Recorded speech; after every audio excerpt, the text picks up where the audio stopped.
பேட்டை TV உம்ரா service இறைவனுடைய மாபெரும் உதவியால உங்களுடைய மிக பெரும் ஆதரவால ஜனவரி மாசத்துடைய முதல் குரூப்புக்கான புக்கிங் ஃபுல் ஆயிருச்சு. இன்னும் பல போன் கால்கள் தொடர்ந்து வந்துட்டு இருக்கிறதால ஜனவரியில அடுத்த குரூப்புக்கான ஏற்பாடு செஞ்சிருக்கிறோம். ஜனவரி கடைசி வாரத்துல அடுத்த குரூப்புக்கான புக்கிங் நடந்துட்டு இருக்குது. ரொம்பவே லக்ஸரியான பிரீமியமான 4 ஸ்டார் ஹோட்டல், ஒவ்வொரு வேளையும் 2 வகையான தமிழ்நாடு உணவு வகைகள், 50க்கும் மேற்பட்ட வரலாற்று இடங்களை நம்மளே கூடவே இருந்து வழிகாட்டக்கூடிய இப்படி நம்மளுடைய இந்த உம்ரா இபாதத்தை முழுமையான மன திருப்தியோட நியாயமான விலையில செய்யறதுக்கு ஸ்கிரீன்ல தெரியுற நம்பரை உடனே கான்டாக்ட் பண்ணுங்க. சவுக்கு சங்கர் திடீர் கைது, வீட்டு கதவை உடைச்சு கதற கைது. RSS மேடையில அடிபணிஞ்சிருக்கக்கூடிய சீமான், இதுதான் இன்னைக்கு ஒரு முக்கியமான ஒரு டாபிக்காக மாறி போயிருக்குது. இந்த இடத்துல நம்ம அமித்ஷாஜியோடைய அந்த மாஸ்டர் பிளானை நான் உண்மையால வெகுவா பாராட்டுறேன். அமித்ஷாஜி திமுகவுக்கு ஓட்டு போயிடக்கூடாதுங்கிறதுக்காக எந்த வகையிலெல்லாம் வேலை செஞ்சுட்டு இருக்கிறாரு அப்படிங்கறத இந்த இடத்துல நம்ம கண்கூடா பார்த்துட்டு இருக்கலாம். ஃபர்ஸ்ட் சவுக்கு சங்கருடைய மேட்டர் என்னன்னா, சவுக்கு சங்கர் வாயை திறந்தாலே வேற வன்மமான கருத்துக்களை பேசிட்டு அலைய வேண்டியது. அவங்க இப்படி செஞ்சாங்க, என்னவோ அவங்க கூடவே இருந்து பார்த்தா மாதிரி, ஒவ்வொருத்தவங்க வீட்டு கட்டளைகளை படுத்திருந்து பார்த்தா மாதிரி, இப்படி வெறும் வன்மமான கருத்துக்களை பேசிட்டு இருக்கிற சவுக்கு சங்கர் கைதாகிறதுன்னு புதுசு கிடையாது. அந்த வகையில் இப்ப கைது செய்யப்பட்டிருக்கக்கூடிய மேட்டர் என்னன்னு பார்த்தோம்னா, ஆயிஷா அப்படின்னு சொல்லக்கூடிய ஒரு சினிமா ப்ரொடியூசர், ஆயிஷா சாதிக் அப்படின்னு சொல்லக்கூடிய சினிமா ப்ரொடியூசர் ஒருத்தவங்க, அவங்க ரெட் அண்ட் ஃபாலோன்னு சொல்லக்கூடிய ஒரு படம் எடுத்துட்டு இருக்காங்க. அவங்க சம்பந்தமா சவுக்கு சங்கர் ஒரு வீடியோ போட்டிருக்காரு. சில மாசங்களுக்கு முன்னாடி ஒரு வீடியோ ஒன்று போட்டிருக்காரு. அதுல அவங்கள பத்தி இல்லாத பொல்லாத அவதூறான பல கருத்துக்களை அதுல பேசியிருக்கிறாரு. இதை பத்தி கேட்கறதுக்காக அவங்களுடைய டீமை சேர்ந்த, அந்த ப்ரொடியூசர் கம்பெனியை டீமை சேர்ந்த புருஷோத்தமன் சொல்லக்கூடிய ஒருத்தர் அவங்கள்ட்ட போயிருக்கக்கூடிய நேரத்துல அவங்க கிட்ட உங்களை பத்தின அந்த வீடியோவை நான் நீக்கிறோம்னா நீ எங்களுக்கு 10 லட்சம் ரூபா தரணும் அப்படின்னு சொல்லி சவுக்கு சங்கர் எங்களை மிரட்டுறாரு அப்படின்னு சொல்லி அவங்க புகார் கொடுத்துறாங்க. அதுதான் அந்த எஃப்ஐஆர்ல பதிவு செய்யப்பட்டிருக்கு. அந்த வீடியோ நீக்கிறோம்னா 10 லட்சம் ரூபா தரணும் அப்படின்னு சொல்லிட்டு அந்த கேட்கறதுக்கு வந்தார்ல புருஷோத்தமனை சவுக்கு சங்கர், அவர் கூட எப்பவுமே ஒரு பொண்ணு இருப்பாங்களா, அவங்க பேர மாலதிவா, மாலதி சவுக்கு சங்கர் அவங்க கூட இருக்கக்கூடிய அவங்க டீம் ஆளுங்க எல்லாரும் சேர்ந்து அவரை தாக்கி அவரை மிரட்டி அவர் கையில இருக்கக்கூடிய 2 லட்சம் ரூபாய் பணத்தை பிடிங்கிட்டாங்க அப்படின்னு சொல்லக்கூடிய ஒரு புகார் அவங்க கொடுத்திருக்காங்க. எஃப்ஐஆர்லயுமே அதுதான் பதிவு செய்யப்பட்டிருக்கு. அந்த புகாரின் அடிப்படையில அப்பவுமே அந்த வீடியோ பதிவிட்டு இந்த சம்பவ நேரத்திலேயே போலீஸ் சவுக்கு சங்கருக்கு சம்மன் அனுப்பியிருந்தாங்க. அதுக்கடுத்து சவுக்கு சங்கர் அப்படிலாம் ஒண்ணுமே நடக்கவே இல்லை அப்படின்னு சொல்லி பதில் சம்மன் அனுப்புனேன் அப்படின்னு சொல்லி இன்னைக்கு காலையில சவுக்கு சங்கர் அதுக்கு விளக்கம் சொல்றாரு. அப்போ இந்த கேஸின் அடிப்படையில தான் இன்னைக்கு சவுக்கு சங்கர் கைது செய்யப்படுறாரு. கைது செய்யறதுக்காக போலீஸ் சவுக்கு சங்கரோட வீட்டுக்கு வராங்க. இது மட்டும் ஒரு காரணம் இல்ல, இன்னொரு காரணம் என்னன்னா, சவுக்கு சங்கர் டீமை சேர்ந்த நிதிஷ்னு சொல்லக்கூடிய ஒருத்தர், அந்த நிதிஷோடைய மொபைலுக்கு ஜிபேல 94,000 ரூபாய் பணம் வாங்கப்பட்டிருக்கு. இதுவுமே இந்த மாதிரி மிரட்டி வாங்கப்பட்ட ஒரு பணம் அப்படின்ற ஒரு புகார், நாங்க ஜிபேல டிரான்சாக்சன் பண்ண அந்த ஆதாரமே எங்க கையில இருக்கு அப்படின்னு சொல்லி இப்படி பல்வேறுபட்ட புகாரின் அடிப்படையில தான் இன்னைக்கு சவுக்கு சங்கர் கைது செய்யப்பட்டிருக்காரு. கைது செய்ய வரக்கூடிய நேரத்துல வீட்டுக்குள்ள உட்காந்துக்கிட்டு அதெல்லாம் கதவு திறக்க முடியாது, என்னுடைய லாயர் வர வரைக்கும் நான் பேச முடியாது, லாயர் இவர் வீடியோல பேசும்போது கண்ட லா கருத்தெல்லாம் பேச வேண்டியது, ஆனா இப்ப போலீஸ் ஒரு தேடி வரும்போது லாயர் வர வரைக்கும் நான் பேச முடியாது, கதவுலாம் திறக்க முடியாது அப்படின்னு சொல்லி மதப்பா உள்ள உட்கார்ந்து இருந்திருக்கிறாரு. அதுக்கடுத்து ஒரு கட்டத்துல போலீஸ் வெயிட் பண்ணி பார்த்தாங்க. ஆதம்பாக்கத்துல இருக்கக்கூடிய சவுக்கு சங்கருடைய வீடு ஒரு கட்டத்துல வெயிட் பண்ணி பார்த்துட்டு அதுக்கடுத்து தீயணைப்பு படையினரை வர வச்சு அவங்க கடப்பாறை இது மாதிரியான சில பொருட்களை வச்சு கதவை ஒரே குத்து கதவை உடைச்சி ஒரு கட்டத்துல உள்ள போயிட்டாங்க. உள்ள போன காவல்துறை அதிகாரிகள் வீடியோ ஆதாரத்தோட தான் அந்த இடத்துல போயிருக்காங்க. ஏன்னா இப்ப BNS ஆக்ட் படி எந்த ஒரு சம்பவத்தை போலீஸ் நடவடிக்கை எடுக்கிறா இருந்தாலும் வீடியோ பதிவு செய்யணுங்கிறது சட்டம். அந்த வீடியோ பதிவு செய்யறது உள்ள போறாங்க. இவங்களுக்கு முன்னாடி சவுக்கு உள்ள வீடியோ செட் பண்ணி வச்சிருக்காரு. எப்படியும் கதவை உடைச்சிருவாங்க, உள்ள வந்து மண்டையிலேயே கூட்ட கதற இழுத்துட்டு போயிருவாங்க, அதனால நம்மளே உள்ள வீடியோ செட் பண்ணி வச்சிருவோம் அப்படின்னு சொல்லி உள்ள இவரே ஒரு இடத்துல போனை ஒழிச்சு வச்சுட்டு அந்த வீடியோவை இவரே எடுத்திருக்கிறாப்புல. அதுக்கடுத்து போலீஸ் வந்து சவுக்கு சங்கரை அரெஸ்ட் பண்ணிட்டு போகக்கூடிய இந்த சம்பவங்கள் இன்னைக்கு நடந்திருக்குது. இதுல உடனே இப்படி எல்லாம் ஒரு சம்பவம், அதாவது ஒருத்தரை மிரட்டி இருக்கிறாரு. சவுக்கு சங்கருடைய பேச்சு பொறுத்த வரைக்கும் கள்ளக்குறிச்சியில மாணவி ஸ்ரீமதி அந்த மரணம் அடைஞ்சிற நேரத்திலேயே எல்லாரும் மாணவி ஸ்ரீமதியோட பக்கம் நிற்கும் போது சவுக்கு சங்கர் மட்டும் புரோக்கர் வேலை செஞ்சுக்கிட்டு அந்த ஸ்கூல் ஓனர் நல்லவரு வல்லவரு, கழுத்த அளவுக்கு அவருக்கு கடன் இருக்கு அப்படின்னு சொல்லி புரோக்கர் வேலை செஞ்சவர் இந்த சவுக்கு சங்கர். அப்ப இந்த சவுக்கு எப்பேற்பட்ட ஆளுங்கிறது எல்லாருக்குமே தெரியும். ஆனா எல்லாமே தெரிஞ்சாலும் அதிமுக சவுக்கு சங்கருக்கு பக்கபலமா இருக்காங்க. ஏன்னா அவர் தான் இன்னைக்கு எடப்பாடி பழனிசாமிக்கு கோஷம் போடக்கூடிய ஒரே ஆளு சவுக்கு அப்படிங்கிறதால திமுக அராஜகம் செய்கிறது.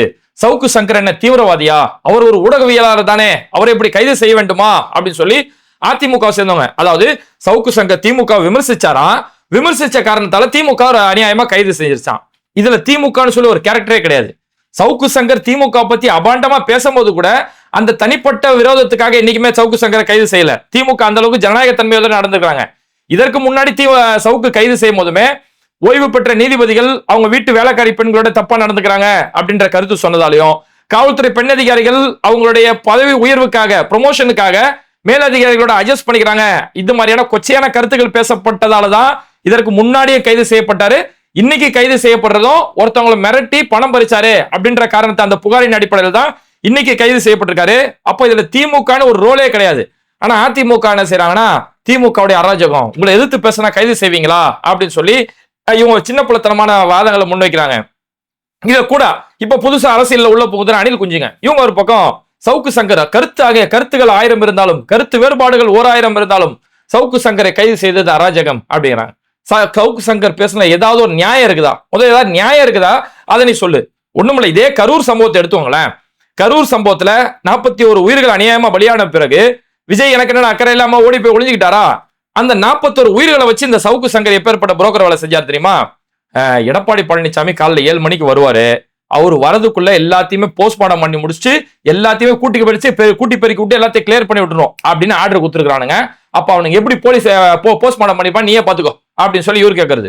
உடனே அவன் கூட ஒரு பொண்ணு இருக்குமே மாலத்திவா, அதான் மாலதி அவங்கள அப்படியா சார், அப்ப அவங்களுக்கு ஒரு நம்பிக்கை இருக்குமா சார், அவ்வளவு காலையிலே புதைக்க எல்லா சமாதியா எல்லா பாடி எரிக்க சொல்றாங்களா சார் அப்படின்னு கேக்குது.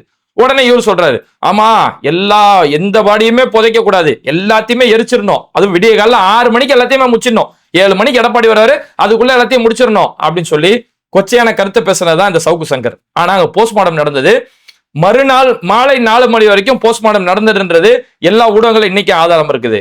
அதுல எல்லாருமே எரிக்கப்படல, அவங்கவுங்க குடும்ப வழக்கம் என்னமோ அந்த முறைப்படி தான் இறுதி சடங்கு செய்யப்பட்டது. அதுல ஒரு பிரபலமான வீடியோ, ஒரு சின்ன பிள்ளை இறந்துருச்சு, அவங்க குடும்ப வழக்கப்படி புதைக்கப்பட்டாங்க. ஒரு தாய் இரு பிள்ளைகள் இறந்தாங்க, அந்த 3 பேரை சேர்ந்து ஒரே குழியில அடக்கம் செய்யப்பட்டாங்க. அந்த குழந்தையோட தாய் மாமன் அந்த சமாதியில உளுந்து அழுது கதர்னு அந்த வீடியோலாம் நம்ம பார்த்தோம். அப்ப எல்லாருமே இங்க எரிக்கல, அவங்கவுங்க குடும்ப வழக்கப்படி தான் அங்க செயல்பட்டாங்க. ஆனா அந்த புரோக்கர் சவுக்கு சங்கர் அப்படி பிணத்தை வச்சு அரசியல் செய்யக்கூடிய இப்படி வேலைகள் செஞ்சுட்டு இருக்கிறதால, இது மாதிரி இவர் பேசக்கூடிய செயல்களால இவருடைய காரியத்தால தான் இங்க அரெஸ்ட் பண்ணப்பட்டாரே தவிர திமுகவுக்கு இதுக்கு எந்த ஒரு சம்பந்தமும் இல்ல அப்படிங்கிறத இதுல இங்க அதிமுகவும் இன்னைக்கு புதுசா அவங்களுடைய மறைமுக கூட்டணி இருக்கக்கூடிய தாவேக்காவும் இதை கொஞ்சம் புரிஞ்சுக்கிட்டு இருக்கணும். சரி, இந்த செய்தி பரபரப்பா இருக்கக்கூடிய நேரத்துல அடுத்து நம்ம சீமான் அண்ணன் இப்ப பார்த்தோம்னா திடீர்னு பார்த்தோம்னா RSS உடைய மேடையில இன்னைக்கு இறங்கிட்டு இருக்கிறாரு. இத்தனை நாளா சீமானை பொறுத்த வரைக்கும் அவர் பாஜகவுடைய ஒரு மறைமுகமா பாஜகவுடைய வெற்றிக்காக செயல்படுறாரு. அவர் மேல ஒரு பெரிய குற்றச்சாட்டு இருந்தது, இஸ்லாமியர்களும் கிறிஸ்தவர்களும் சாத்தானுடைய பிள்ளைகள் அப்படின்ற கருத்துக்களை முன்வைக்கிறது. இப்படி RSS உடைய பாணியிலே இவருடைய அரசியல் இருக்குது அப்படின்னு இத்தனை நாள் ஒரு குற்றச்சாட்டு இருக்கும்போது, ஏன்பா மறைமுக RSSங்கிறீங்க, ஏன்பா RSS உடைய பாணிங்கிறீங்க, நான் அங்கதான் பாருக்கிறேன் அப்படிங்கிற நிரூபிக்கிற மாதிரி இன்னைக்கு சீமான் RSS உடைய ஒரு மேடையில் ஏறிக்கிறாரு. விஜில் அப்படின்னு சொல்லக்கூடிய ஒரு அமைப்பு, RSSல இருக்கக்கூடிய ஒரு அமைப்பு, சோசியல் மீடியாவில் அவங்களுடைய RSS உடைய கருத்துக்களை பதிவிடக்கூடியவங்க, பாஜகவுக்கு அவங்க கருத்தியல் ரீதியான வேலை செய்யக்கூடிய ஒரு அமைப்பு தான் இந்த விஜில் சொல்லக்கூடிய ஒரு RSS உடைய ஒரு அமைப்பு. அந்த அமைப்பு பாரதி கண்ட வந்தே மாதரம் அப்படின்னு ஒரு கூட்டம் ஒன்று நடத்துறாங்க. அந்த பாரதி கண்ட வந்தே மாதரத்துக்கு சிறப்பு விருந்தினர் யாரு? சீமான். அந்த இடத்துல RSS உடைய மேடையில சீமான் போய் பேசுறாரு. அதுவும் அந்த இடத்துல போய் என்ன பேசுறாரு தெரியுமா? பாரதியை பத்தி பேசுறாந்தா நான் பாகிஸ்தான் கூட போய் பேசுவேன் அப்படிங்கிறாரு. மேடை யாருது? RSS பொறுத்த வரைக்கும் அவங்க இஸ்லாமியர்களை குறிக்கக்கூடிய ஒரு வார்த்தையே பாகிஸ்தான், இது மாதிரியான வார்த்தைகள் சொல்லிட்டு இருக்காங்க. அந்த இடத்துல கரெக்டா போய் இவருமே போய் அவங்கள குஷிப்படுத்துறதுக்காக பாகிஸ்தான் வார்த்தையை பயன்படுத்துறாரு. பாரதியை பத்தி பேசுறா பாகிஸ்தான்லயே போய் பேசுவேன், எனக்கு என்ன பயம் இருக்குது அப்படின்னு சொல்லி அவங்கள குஷிப்படுத்தக்கூடிய ஒரு பேச்சு பேசுறாரு. இல்ல நான் என்ன கேட்கிறேன், இப்ப இது முடிச்சுட்டு சீமான ஒரு வியாக்கியம் வர சொல்றாரு, நான் பாரதியை புகழ்றது கூப்பிட்டாங்க, பாரதியை புகழ்றது கூப்பிட்டா நான் எங்க வேணாலும் போவேன், தமிழை புகழ கூப்பிட்டா நான் எங்க வேணாலும் போவேன் அப்படின்னு சொல்லி இதுக்கு ஒரு சாக்கு போக்கை சீமான் சொல்லிட்டு இருக்கிறாரு. ஆனா இப்ப நான் என்ன கேட்கிறேன், நாளைக்கே ராஜபக்சே கூப்பிடுறாருப்பா, பாரதியாருக்கு ஒரு விழா நடத்துறாரு, ஒரு பாராட்டு விழா இலங்கையில ராஜபக்சே நடத்துறாரு, அங்க போயிருவியா நீ? ஒண்ணும் இல்ல. முத்தையா முரளிதரன், கிரிக்கெட் பேர் முத்தையா முரளிதரன், அவருடைய வாழ்க்கை வரலாற நடிகர் விஜய் சேதுபதி இங்க ஒரு படம் நடிக்கிறதா இருந்தது. இதுல இலங்கைக்கோ தமிழ்நாட்டுக்கோ தமிழீழத்துக்கோ தமிழர்கள் வரலாறுக்கோ எந்த வகையிலுமே முரணாகாது. ஒரு முத்தையா முரளிதரன் ஒரு கிரிக்கெட் பிளேயர், அவருக்கு ஒரு கிரிக்கெட் பிளேயர், அவருடைய வாழ்க்கை வரலாற விஜய் சேதுபதி நடிக்கிறான்றதுக்காக அந்த படத்தை கடுமையா எதிர்த்து எப்படி நீ அதை நடிக்கலாம், ஒரு சிங்களனுடைய படத்தை நீ எப்படி நடிக்கலாம் அப்படி எல்லாம் பேசுனிய. அப்ப RSS யாரு? RSS இந்த நாட்டுல இந்து ராஷ்டிரம் கொண்டு வரணும் அப்படின்னு சொல்லக்கூடிய ஒரு அமைப்பு, இஸ்லாமியர்களை ஒரு 3ஆம் தர குடிமக்களா பார்க்கக்கூடிய ஒரு அமைப்பு, இஸ்லாமியர்களுக்கு வாக்குரிமை கூட இருக்கக்கூடாது அப்படின்னு சொல்லக்கூடிய ஒரு அமைப்பு, இப்படி முழு நேர இஸ்லாமிய வெறுப்பு, லவ் ஜிஹாது, இப்படி கண்ட பெயர்களை சொல்லிக்கிட்டு இஸ்லாமியர்களை ஒரு எதிரிகளா சித்தரிக்கக்கூடிய ஒரு அமைப்பு RSS. அந்த மேடையில நான் பாரதியார் புகழ போறேன் அப்படின்னு போறாரு. சரி, புகழ போனார்ல, அங்கேயாச்சும் என்ன பேசினாருன்ற கேளுங்க. அங்க போய், ஏன்னா RSS மேடைனா அங்க ஃபுல்லா பார்ப்பனர்கள் கீழே இருப்பாங்க இல்லையா, அவங்கள திருப்திப்படுத்துறதுக்காக அடுத்த ஒரு வார்த்தையை சீமான் பேசுறாரு. அந்த பேச்சு முழுக்கவே சீமான் பேசுனது பெரியாரையும் திராவிடத்தையும் அறிஞர் அண்ணாவையும் இழிவுபடுத்தக்கூடிய பேசுதான் அந்த இடத்துல பேசினாரு. இந்த திராவிடம் இவங்க வந்து எந்த பிராமணர்களை எதிரிகளா காட்டி திராவிடன்ற கட்டமைப்பை நீ உருவாக்குனியோ அந்த பிராமணம் சொல்லக்கூடிய கடப்பாறையை வச்சு உன்னுடைய திராவிடத்தை நான் இடிக்க போறேன் அப்படிங்கிறாரு. இங்க திராவிடம் பிராமணியத்தை எதிரியா காட்டி திராவிடம் உருவாச்சான். இங்க பிராமணியத்தை எதிராக காட்டி திராவிடம் உருவாகல. பிராமணிய அந்த ஆதிக்க சாதி மனநிலை இருக்குல்ல, நீ தொட்டா திட்டு பட்டா திட்டு, நீங்க எல்லாம் தீண்டாமையை கற்பிக்கக்கூடியவங்க, இது மாதிரியான தீண்டாமை பாகுபாடு, இதுக்கு எதிராக தான் திராவிடம் உருவாக்கப்பட்டதே தவிர பொத்தாம் பொதுவா பார்ப்பனர்கள் பிராமணர்களுக்கு எதிராக இங்க திராவிடம் உருவாக்கப்படல. ஆனா சீமான் அங்க போய் எந்த கருத்தை விதைக்கிறாரு, நீ பிராமணிய எதிர்ப்பை காட்டி நீ திராவிடத்தை வளர்த்த, ஆனா நான் அந்த பிராமணம் அப்படின்னு பிராமணியம் சொல்லக்கூடிய அந்த கடப்பாறை வச்சு உன்னுடைய பாலடைஞ்ச கட்டடமான திராவிடத்தை நான் இடிக்க போறேன் அப்படின்னு சொல்றாருன்னா, அப்ப என்னன்னா இத்தனை நாள் நான் மறைமுகமா வேலை செஞ்சிருந்தேன் இவங்களுக்கு RSSக்கு, இப்ப நான் நேரடியா வேலை செய்ய போறேன், அவங்க என்ன ஆயுதம் கொடுக்குறாங்களோ அந்த ஆயுதத்தை வச்சு நான் திராவிடத்தை எதிர்க்க போறேன் அப்படின்னு சொல்லி சீமான் இன்னைக்கு ஓபன் ஸ்டேட்மெண்ட் கொடுத்திருக்கிறாரு. அதுக்கடுத்து இதெல்லாம் ஒரு பக்கம் ஆச்சா, அதுக்கடுத்து சீமான் அடுத்து வராரு, பாரதியார் அப்படி பாரதியார் இப்படி, ஓகே பாரதியார் உண்மையில புகழத்தக்கவர் பாராட்ட வேண்டியவர் எல்லாம் ஓகே. அந்த இடத்துல சீமான் சொல்றாரு, பாரதியார் வந்து பெண்ணிய கருத்துக்கள் அப்படி பேசினாரு இப்படி பேசினாரு, இங்க நீ எல்லாம் என்ன பேசுறியோ, அதாவது பெரியாரை பத்தி சொல்றாரு. பெரியார் வந்து இங்க தமிழ காட்டுமிராண்டி மொழின்னு சொன்னாரு, இவங்களுக்கெல்லாம் முன்னாடியே பெண்ணியம் பேசின ஒருத்தர் தான் பாரதியார் அப்படின்னு சொல்லி ஒரு கருத்தை சொல்றாரு. நான் என்ன சொல்ல, ஒருத்தரை போய் புகழ வேணாம்னு சொல்ல, அங்க போய் இன்னொருத்தரை கேவலப்படுத்திட்டு அவரை புகழ்ற பத்தியா, அதுதான் உன்னோட சில்லற புத்தி. இங்க பாரதியார் பெண்ணியத்துக்கு எந்த அளவு குரல் கொடுத்தாரோ அதை விட அதிகமா பெரியார் குரல் கொடுத்திருக்கிறாரு. பாரதியார் ஒரு தனி மனிதனா அவருடைய கவிதைகளிலையும் அவருடைய புரட்சி வரிகளிலையும் பாரதியார் பெண்ணிய கருத்துக்கள் பேசியிருக்காரு. ஆனா தந்தை பெரியார் ஒரு திராவிட கட்டமைப்பு உருவாக்குனாரு. அந்த பெண்ணியம் அப்படின்றத வார்த்தையாவோ ஒரு சொல்லாவோ எடுத்தாவோ மட்டும் இல்லாம அதை ஒரு கட்டமைப்பா உருவாக்கி இன்னைக்கு வரைக்கும் அது இந்த தமிழ்நாட்டில் ஒரு கொள்கை பிடிப்போட இருக்கு. அப்படிங்கிறது காரணமே பெரியாரோட அந்த கட்டமைப்பு தான். ஏன்னா பாரதியாருக்கு முன்னாடியே பெரியார், பாரதியாருக்கு முன்னாடியா பெரியாருக்கு முன்னாடியா அப்படின்னு கருத்தெல்லாம் பார்க்க தேவையில்ல, ரெண்டு பேருமே சமகாலத்துல வாழ்ந்தவ தான். அப்போ இந்த இடத்துல யார் முன்னாடி யார் பின்னாடினா, இவங்க எதை கருத்தா சொல்றாங்கன்னா, பெரியார் வந்து திராவிட கட்சி திராவிட இயக்கத்தை வந்து 1925 தான் ஆரம்பிச்சாரு, அதனால பாரதியார் முன்னாடி அப்படிங்கிறாரு. பெரியார் திராவிடம் சொல்லக்கூடிய ஒரு திராவிட இயக்கத்தை 1925 ஆரம்பிச்சிருக்கலாம். ஆனா அவருடைய அந்த திராவிட கருத்தியல், அந்த புரட்சியான அவரோட பகுத்தறிவு சிந்தனை அவர் அதுக்கு முன்னாடி சின்ன வயசுல ஆரம்பிச்சிட்டாரு. இதுக்கு ஒரு உதாரணத்தை சொல்றா, தந்தை பெரியார் அவருடைய சகோதரி மகளுக்கு ஒரு 9 வயசு 10 வயசுல கல்யாணம் பண்ணி வச்சிடறாங்க. சின்ன வயசுல, அந்த காலத்துல சின்ன வயசுல கல்யாணம் பண்ற பழக்கம் இருக்கு இல்லையா, சின்ன வயசுல கல்யாணம் பண்ணி வச்சிடறாங்க. கல்யாணம் பண்ண சில மாதங்கள்லயே அந்த கணவர் இறந்துறாரு, ஒரு ஆக்சிடென்ட்ல இறந்துடுறாரு. இப்ப அன்னைக்கு காலத்துடைய பழக்கம் என்னன்னா, யாரு இறந்து போயிடும், நான் சொல்றது 1900 காலகட்டத்தில், 1900 1910 இந்த காலகட்டத்துல. அப்ப அன்னைக்கு காலகட்டத்துல கணவன் இறந்துட்டா அந்த பெண் விதவை, அவ்வளவுதான், அதோட அவ வாழ்க்கை முடிஞ்சு போச்சு. மொட்டை அடிச்சு மூலையில உட்கார வைக்கக்கூடிய ஒரு கலாச்சாரம் இருந்த காலத்துல தந்தை பெரியார் தன்னோட வீட்டிலேயே அந்த புரட்சி ஆரம்பிக்கிறாரு. அந்த பெண்ணுக்கு மறுமணம் செஞ்சு வைக்கிறாரு. மறுமணம் செஞ்சு வச்சு அங்கேயே தன்னுடைய புரட்சி 1900 காலகட்டத்திலேயே தந்தை பெரியார் தன்னுடைய புரட்சியை அங்கேயே ஆரம்பிச்சாரு. அதனால இந்த இடத்துல பெரியார் முன்னாடியா பாரதியார் முன்னாடியா அப்படின்னு இப்படி ஒரு விவாதத்தை கிளப்பி விடுறது சீமான் நான் எந்த அளவுக்கு RSSக்கு நான் விசுவாசமா இருக்கிறேன் அப்படிங்கறத காட்டுறதுக்காக தான் இப்பேற்பட்ட கருத்துக்கள் அங்க பேசுறாரு. இது இல்லாம பெரியார் பாரதியார் வந்து தமிழ் அப்படி புகழ்ந்தாரு இப்படி புகழ்ந்தாரு, ஓகே புகழ்ந்தாரு. பெரியார் வந்து தமிழை காட்டு மிராண்டித்தனம் சொன்னாரு. இந்த காட்டு மிராண்டி மொழியை வச்சுதான் பெரியார் வந்து அவருடைய பிரிண்ட் அடிச்சு பிச்சை எடுத்து சாப்பிட்டாரு அப்படிங்கிற மாதிரியான கொச்சையான கருத்துக்களை சீமான் அந்த மேடையில பேசுறாரு. நான் தான் உங்களை சீமானை பாக்குறேன், ஒவ்வொரு மேடையில போய் சீமான் மக்களே அப்படின்னு பேசிட்டு அந்த இடத்துல உண்டியில கூட மத்த கட்சிக்காரங்க இத்தனை காண்டி உண்டியல், சீமானுக்கு பாத்தீங்கன்னா இவ்வளவு பெரிய உண்டியல் இருக்கும். அந்த வாட்டர் கேன் இருக்குல்ல, நம்ம 25 லிட்டர் வாட்டர் கேனு, அந்த வாட்டர் கேனே உண்டியில வைக்கிற ஒரு கூட்டம், இப்படி உண்டியில ஏந்திர ஒரு கூட்டம், இவங்க பெரியாரை பத்தி இந்த கும்பல் இன்னைக்கு பேச ஆரம்பிக்குது. பெரியார் தமிழை ஏன் காட்டு மிராண்டித்தனம் சொன்னாரு? அந்த தமிழை இழிவுபடுத்துறதுக்காக சொன்னாரா? தமிழ் அது முன்னேற்றம் அடையணும், தமிழ் என்னைக்குமே அடிஞ்சிடக்கூடாது, தமிழ் விஞ்ஞான வளர்ச்சி அடையணும் அப்படின்ற கருத்துக்காக பேசினாரா? தமிழை பொறுத்த வரைக்கும் அன்னைக்கு எல்லா மொழிகளுமே, தமிழ், கன்னடம், தெலுங்கு, மலையாளம் எல்லா மொழிகளுமே ஒரு கலப்பிடமான ஒரு மொழியா இருந்தது. வடமொழி ஆதிக்கம் அதுல பெரிய அளவு இருந்தது. இப்படி வடமொழி ஆதிக்கம் இருந்ததாலதான் பல மொழிகள் இன்னைக்கு அழிஞ்சு போறது காரணமா இருந்தது. இப்ப இன்னைக்குமே கன்னட மொழியோ மலையாளமோ அதுல இருக்கக்கூடிய வடமொழிகள் பிற மொழிகளுடைய அந்த மொழியை நம்ம நீக்கிட்டோம்னா அந்த மொழிக்குன்னு சொல்லி எந்த ஒரு ஸ்டாண்டுமே கிடையாது. ஆனா தமிழ் இன்னைக்குமே உயிர்ப்போட இருக்குன்னா அது பெரியார் மாதிரியான பல பேருடைய போராட்டங்கள் இங்க இருந்திருக்குது. தமிழ் சீர்திருத்தம் செய்யணும், எழுத்து சீர்திருத்தம் செய்யணும் அப்படின்னு சொல்லி பெரியார் அவ்வளவு பெரிய முயற்சி கொண்டு வந்தாரு. ஏன்னா ஒரு எழுத்து வடிவில் நம்ம எழுதினா கூட அந்த அன்னைக்கு காலத்துல நம்ம எழுத்து வடிவில் பார்த்தோம்னா ஒரு யானை அப்படின்னு எழுதுறாந்தா அந்த நை, இன்னைக்கு நம்ம நை எப்படி போடுவோம், அப்படி 2 சுழி போட்டு நானா போடுவோம்.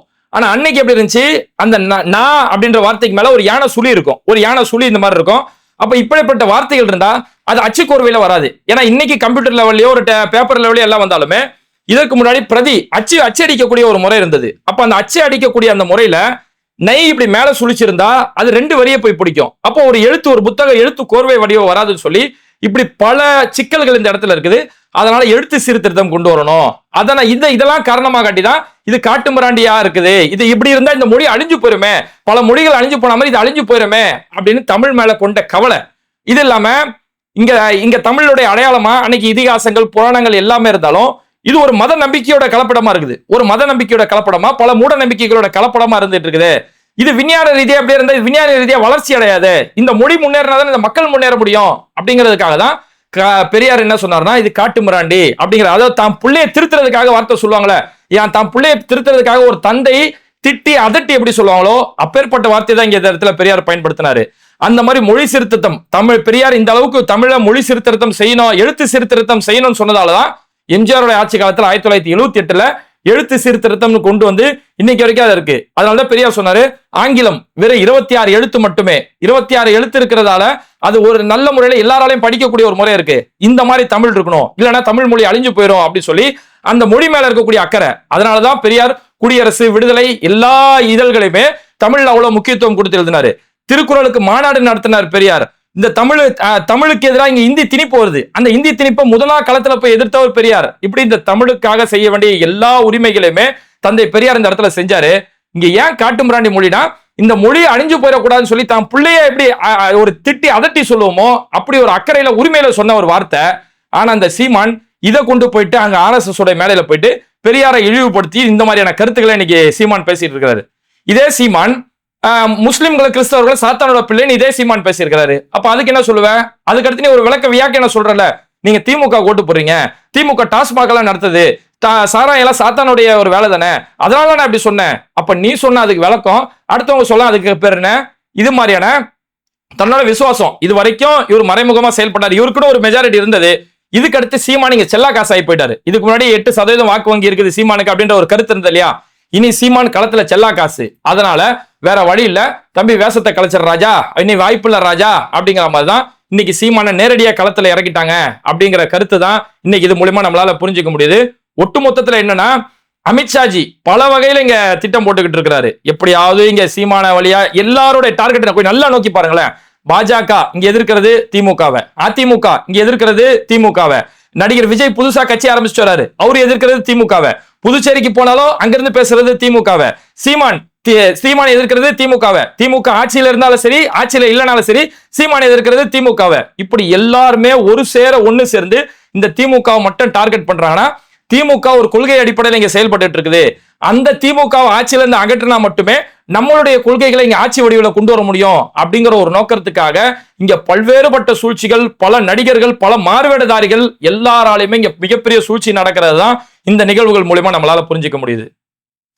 இது மாதிரி வீடியோக்களை தொடர்ந்து பார்க்கிறதுக்கு மறக்காம பேட்டை டிவியை சப்ஸ்கிரைப் பண்ணிட்டு இந்த வீடியோக்களை உங்க நண்பர்களுக்கு அதிகமா ஷேர் செய்யுங்க. இணைந்திருப்போம். மிஸ்டர் பர்ஃபெக்ட் மென் வெல்னஸ், திருமணம் ஆகக்கூடிய அனைத்து ஆண்களின் இல்லற பிரச்சனைக்கும் ஒரே தீர்வு. வயதான பலகினம், சுகர் பலகினம், இனி கவலை வேண்டாம். உலகில் முதல் முறையாக 26க்கும் மேற்பட்ட மூலிகை பொருட்கள் மிக நேர்த்தியாக பயன்படுத்தி ஹலாலான முறையில் தயாரிக்கப்பட்ட இயற்கை வயாகரா.